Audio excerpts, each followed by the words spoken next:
मैं संजय और आप सभी को सामाजिक विज्ञान संपूर्ण विश्लेषण भाग इकोनॉमिक्स में स्वागत है।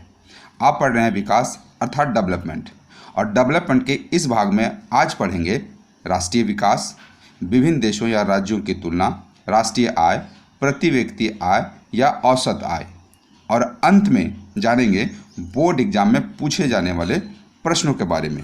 तो आइए शुरू करते हैं विकास के अगले भाग राष्ट्रीय विकास तथा जाने राष्ट्रीय विकास क्या है या किसे कहते हैं। राष्ट्रीय विकास अर्थात नेशनल डेवलपमेंट।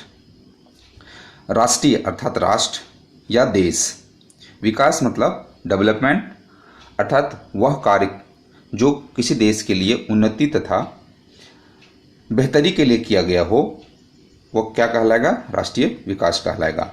लेकिन राष्ट्रीय विकास की धारणा को जानने से पहले हमें जो वीडियो के दूसरे भाग में हमने विकास की परिभाषा जो पढ़ा था उसको जानना आवश्यक होगा। विकास के बारे में हमने पढ़ा था कि विकास विभिन्न लोगों का भिन्न भिन्न होता है, अर्थात विकास अर्थात डेवलपमेंट अलग अलग लोगों की अलग अलग होता है। उसी प्रकार राष्ट्रीय विकास अर्थात नेशनल डेवलपमेंट की धारणा भी अलग अलग लोगों की अलग अलग होगी अर्थात होती है। जैसे इसे अगर हम देखें इस प्रकार से तो हमको समझ में आएगा कि किस प्रकार से राष्ट्रीय विकास की धारणा भी विकास की तरह अलग अलग लोगों की अलग अलग होती है।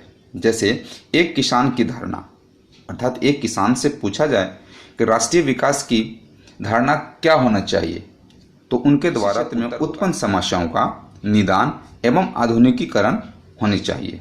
वहीं एक उद्योगपति से यह पूछा जाए कि राष्ट्रीय विकास की धारणा क्या होनी चाहिए, तो उद्योगपति के द्वारा जवाब होगा उद्योगों का अधिक से अधिक विकास एवं आधुनिकीकरण होनी चाहिए।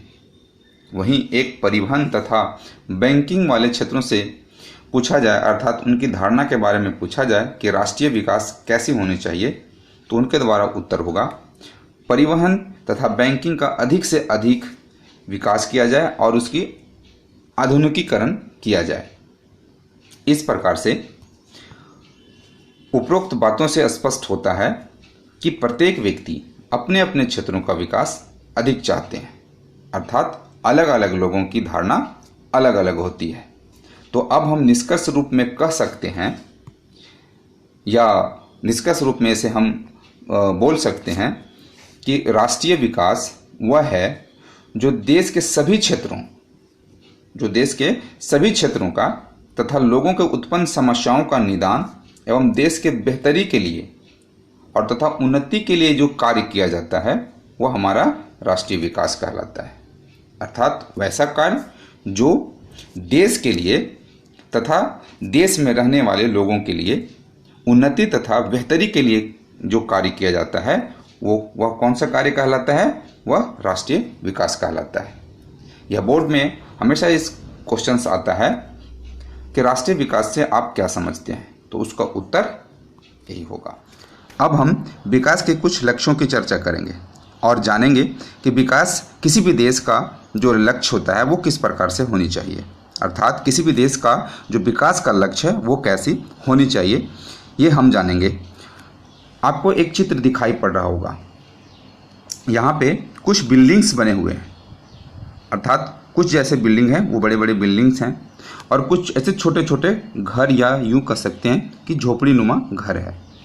अब कुछ लोग अपना जीवन बहुत ही आनंदमय से इस बड़े बड़े बिल्डिंग्स में अपना बिता रहे हैं। वहीं पे कुछ ऐसे भी लोग हैं जो अपना जीवन कष्टमय रूप से इस छोटे छोटे घर या झोपड़ी नुमा घरों में व्यतीत कर रहे हैं। अब प्रश्न उठता है कि क्या किसी भी देश का विकास का लक्ष्य ऐसा होना चाहिए जहाँ पे कुछ लोग अपना जीवन बहुत ही अच्छे प्रकार से व्यतीत कर रहे हों और कुछ लोग अपना जीवन बहुत कष्टमय रूप से व्यतीत कर रहे हों? तो इसका उत्तर जाहिर सा होगा नहीं। किसी भी देश का विकास का लक्ष्य ऐसा नहीं होना चाहिए जहाँ पे कुछ लोग अपना जीवन बहुत आनंद से व्यतीत कर रहे हों और कुछ लोग अपना जीवन कष्टमय रूप से। अब हम अखबार के एक रिपोर्ट की चर्चा करेंगे और जानेंगे कि क्या किसी भी देश का विकास का लक्ष्य ऐसा होना चाहिए। तो आइए देखते हैं क्या कहता है एक अखबार का रिपोर्ट। एक जहाज ने 500 टन तरल जहरीले अवशेष एक शहर के खुले कूड़े घर और आसपास के समुद्र में डाल दिए। यह अफ्रीका देश के आइवरी कोस्ट में आबिदजान शहर में हुआ। इन खतरनाक जहरीले अवशेषों से निकलने वाले धुएं से लोगों ने जी मितलाना, चमड़ी पर दरारें पड़ना, बेहोश होना, दस्त लगना इत्यादि की शिकायतें की। इस प्रकार की शिकायतें वहाँ के लोगों ने किया। 1 महीने बाद 7 लोग मारे गए, 20 अस्पताल में भर्ती हुए और विषाक्तता के कारण 26,000 लोगों का इलाज किया गया। यह पेट्रोल और धातुओं से संबंधित एक बहुराष्ट्रीय कंपनी, जिसे MNC कंपनी भी कहते हैं, कंपनी ने आइवरी कोस्ट की एक स्थानीय जहाज से जहरीले पदार्थों को फेंकने का ठेका दिया था। अब प्रश्न उठता है कि इस प्रकार से किन लोगों को फ़ायदा हुआ और किन लोगों को घाटा हुआ। इसमें कुछ उद्योगपति को फ़ायदा हुआ होगा, लेकिन बहुत सारे ऐसे लोगों को इससे बहुत ही डेवलपमेंट किसी भी राष्ट्र को नहीं चाहिए। इसीलिए हम एक नोट में लिखे हैं कि इस प्रकार के विकास के लक्ष्य नहीं होना चाहिए। इस प्रकार के विकास के लक्ष्य नहीं होना चाहिए।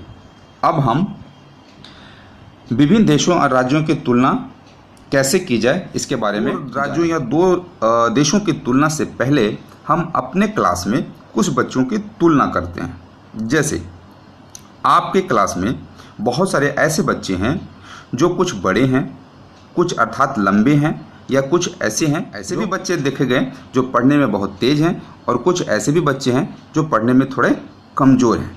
तो इस आधार पर हम तुलना करते हैं क्लास में कि यह बच्चा उस बच्चे से ज़्यादा तेज है। तो इस प्रकार से हम क्लास में भी तुलना बच्चों में करते हैं। उसी प्रकार अब 2 देशों या 2 राज्यों की तुलना हम प्रति व्यक्ति आय या आय अर्थात नेशनल इनकम से करते हैं। तो आइए जानते हैं कि 2 देशों या 2 राज्यों की तुलना किस प्रकार से की जाती है। देशों अथवा राज्यों की तुलना करने के लिए उनकी आय को प्राथमिकता दी जाती है, अर्थात जिन देशों अथवा राज्यों की आय अधिक हो उसे कम आय वाले देशों अथवा राज्यों से अधिक विकसित समझा जाता है। अर्थात जिस राज्य या जिस देश के पास इनकम ज़्यादा होगा उसको हम विकसित ज़्यादा मानते हैं। इसमें 2 चीज़ें सामने आई, आय अर्थात इनकम। अब प्रश्न उठता है ये इनकम या आय क्या है, अर्थात देश की इनकम की यहाँ पे चर्चा हुई थी, तो हमको अब जानना पड़ेगा कि देश के इनकम या देश की आय क्या हो। तो आइए देखते हैं राष्ट्रीय आय किसे कहते हैं या क्या होता है। राष्ट्रीय आय अर्थात नेशनल इनकम एक वर्ष में देश के अंदर वस्तुओं का जितना उत्पादन होता है उस उत्पादन तथा सेवाओं के कुल योग के मौद्रिक मूल्य को राष्ट्रीय आय कहते हैं। अर्थात एक वर्ष में, किसी खास वर्ष में राष्ट्रीय जो आय होता है या इनकम जो होता है वो किसी खास वर्ष में या एक वर्ष निश्चित वर्ष में निकाला जाता है। तो एक वर्ष में देश के अंदर अर्थात देश के सीमा के अंदर जितने भी वस्तुओं का उत्पादन होता है उस उत्पादन तथा सेवाओं का कुल योग अर्थात जितने भी वस्तुओं का या सेवाओं का उत्पादन होता है उसको हम जोड़ देते हैं और जोड़ने के बाद उसे मौद्रिक मूल्य में हम कन्वर्ट करते हैं और जो हमारा मौद्रिक मूल्य प्राप्त होता है उसे हम राष्ट्रीय आय कहते हैं। इसमें विदेशों द्वारा अर्जित शुद्ध आय को भी शामिल किया जाता है। अर्थात विदेशों में जो हम आय प्राप्त करते हैं या विदेशों से जो हम आय प्राप्त करते हैं वह शुद्ध आय को भी शामिल किया जाता है। शुद्ध आय मतलब जिस मुद्रा की एक बार गणना की जाए उस मुद्रा को दोबारा गणना नहीं करना चाहिए। अब हम राष्ट्रीय आय की माप अर्थात राष्ट्रीय आय को सही रूप से जानकारी प्राप्त करने के लिए हम औसत आय का प्रयोग करते हैं। औसत आय अर्थात प्रति व्यक्ति आय का प्रयोग करते हैं। तो अब जानते हैं औसत आय क्या है या प्रति व्यक्ति आय क्या है या किस औसत आय को ही प्रति व्यक्ति आय कहा जाता है। औसत आय को ही प्रति व्यक्ति आय कहा जाता है। जब देश या राज्यों के कुल आय को कुल जनसंख्या से भाग दिया जाता है तो जो भागफल प्राप्त होगा उसे क्या कहते हैं, प्रति व्यक्ति आय का दो देशों या दो राज्यों की तुलना के लिए प्रयोग किया जाता है। इसे हम इस सूत्र के द्वारा भी समझ सकते हैं। देखिए, प्रति व्यक्ति आय बराबर देश की कुल आय बटे देश की कुल जनसंख्या, अर्थात कुल आय में हम कुल जनसंख्या से भाग देते हैं और जो हमारा भागफल प्राप्त होगा वह प्रति व्यक्ति आय होगा। अब हम औसत आय एवरेज इनकम के बारे में कुछ चर्चा करेंगे। एवरेज इनकम अर्थात प्रति व्यक्ति आय। औसत आय या प्रति व्यक्ति आय में कुछ असमानताएं छुपी होती है। इसे हम एक तालिका द्वारा समझ सकते हैं जो आपकी किताब में भी दिया गया है। इसमें दो देश की तुलना किया गया है, जिसमें देश क और देश ख, अर्थात किसी देश का नाम पर क रख दिया गया है और किसी देश का ख रख दिया गया है। यहाँ पे ध्यान दीजिए कि नागरिकों की मासिक आय, अर्थात पहला नागरिक, दूसरा नागरिक, तीसरा, चौथा और पांचवा नागरिक की आय अर्थात इनकम को दिखाया गया है। पहला नागरिक का आय कितना दिखाया गया है? देश क में 9,500, दूसरा नागरिक का 10,500, तीसरा नागरिक का 9,800, चौथा नागरिक का 10,000, पूरे 10,000 और पांचवा नागरिक का है 10,200। टोटल अगर आप देखेंगे तो यहाँ पे 50,000 आता है। कितना आता है? 50,000 औसत आय। वहीं देश ख देखिए तो पहला नागरिक का इनकम 500, दूसरा नागरिक का इनकम 500, तीसरा नागरिक का इनकम 500 और चौथा नागरिक का इनकम 500। इस प्रकार पांचवा नागरिक का आता है यहाँ पे 48,000। कितना? 48,000 रुपीज़। अगर औसत में देखें तो इसका भी 50,000 आता है। कितना आता है? 50,000 आता है। अर्थात औसत आय दोनों का सेम है या बराबर है, लेकिन वास्तविकता क्या है कि किसी का बहुत कम और किसी का बहुत ज़्यादा, लेकिन दोनों देशों का एवरेज कितना आता है? 50,000 एंड 50,000। अगर इस स्थिति में देखा जाए तो सभी व्यक्ति का इनकम बराबर कर दिया गया है, अर्थात किसी का ज़्यादा और किसी का कम, सबका समान हो जाता है।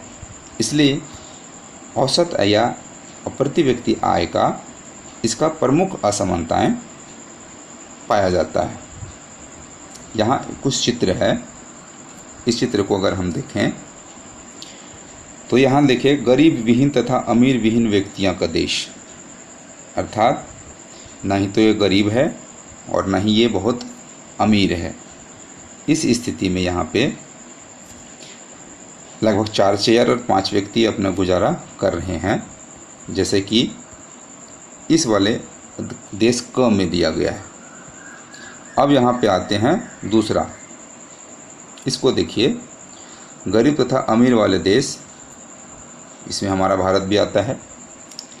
इसमें देखिए 4 चेयर में अकेला व्यक्ति सोया हुआ, बैठा हुआ, जो भी समझिए, और यहाँ 2 चेयर है जिसमें 4 व्यक्ति हैं। अर्थात बहुत सारे व्यक्तियों के पास ऐसा घर है जहाँ रहने के लिए आदमी नहीं है, और हमारे देश में बहुत ऐसे घर हैं जहाँ आदमी इतने भरे हुए हैं कि कमरा उतना उपलब्ध नहीं है। ये इसी चीज़ को दर्शाया गया है यहाँ पे। अब हम इसको इस प्रकार से भी समझ सकते हैं, औसत आय सभी लोगों का आय समान कर देती है। असमानताएं को अगर हम ध्यान दें तो सभी लोगों की आय क्या कर देती है? ये समान कर देती है। गरीब और अमीर, बड़े या छोटे, सब एक समान हो जाते हैं। इसकी एक बहुत बड़ी असमानताएं को प्रदर्शित करता है। अर्थात औसत आय का यह एक असमानताएं है। नोट, थोड़ा ध्यान देने वाली बात है, असमानताएं होने के बाद भी यह पूरे विश्व में प्रति व्यक्ति आय और औसत आय के द्वारा 2 देशों की तुलना की जाती है। अर्थात इतना असमानताएं होने के बाद भी इसे हम पूर्ण रूप से नकार नहीं सकते हैं। अब इस वीडियो के भाग में, जैसा कि हम प्रत्येक बार आपको बताते हैं कि बोर्ड एग्ज़ाम में कुछ पूछे जाने वाले प्रश्न की चर्चा करेंगे, जो इस प्रकार से क्वेश्चंस बोर्ड एग्ज़ाम में आते हैं। देखिए, पहला क्वेश्चन जो अभी हमने इस भाग में पढ़ा, उस भाग से इस प्रकार से क्वेश्चंस बोर्ड एग्ज़ाम में आ सकते हैं। जैसे राष्ट्रीय विकास से क्या समझते हैं, जो हम शुरू में अभी पढ़ें।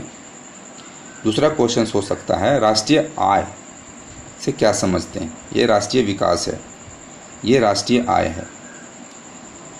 और तीसरा क्वेश्चन होता है औसत आय से क्या समझते हैं, अर्थात प्रति व्यक्ति आय। ये दोनों क्वेश्चंस एक ही है। इस प्रकार से एक एक नंबर का क्वेश्चंस बोर्ड एग्ज़ाम में आते हैं और बहुत बार ये क्वेश्चंस राष्ट्रीय विकास से क्या समझते हैं, राष्ट्रीय आय से क्या समझते हैं, या प्रति व्यक्ति आय, ये पूछ चुका है। तो ये क्वेश्चंस वेरी वेरी इंपॉर्टेंट बनता है। आप इसे अपने किताब में भी देख सकते हैं। अब हम नेक्स्ट वीडियो में मिलेंगे और फिर उसमें कुछ स्पेशल टर्म्स के बारे में पढ़ेंगे। तो आज का वीडियो यहीं तक। धन्यवाद।